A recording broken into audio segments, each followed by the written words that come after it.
एक बार भगवान बुद्ध अपने शिष्यों को उपदेश दे रहे थे और क्रोध से होने वाले नुकसान के बारे में बता रहे थे।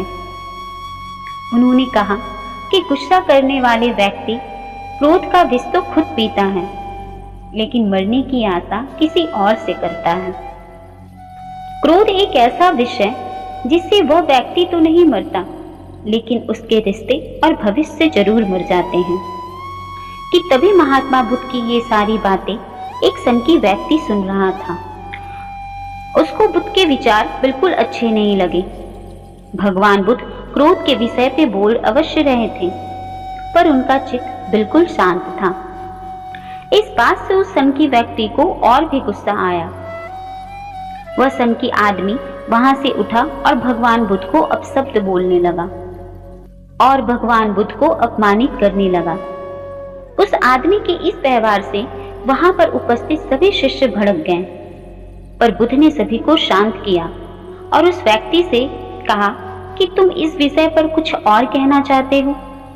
पर वह व्यक्ति बिना कुछ कहे वहां से चला गया।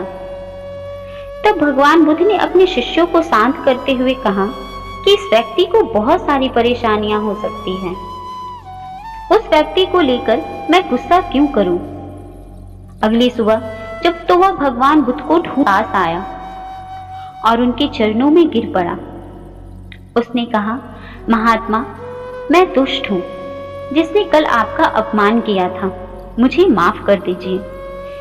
तब भगवान बुद्ध ने कहा कि मैं तुम्हारी बातों को तो कल ही भूल गया था। मुझे तुम्हारी बातों से कोई फर्क नहीं पड़ता।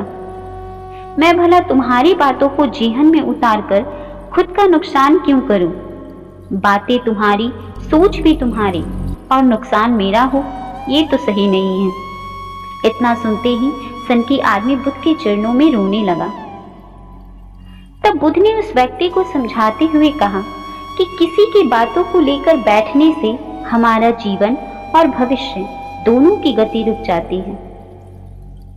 इसलिए इस व्यर्थ की बातों का मेरे यहाँ कोई स्थान नहीं। इस प्रकार उस सनकी आदमी को भगवान बुद्ध ने ज्ञान का पाठ पढ़ाया।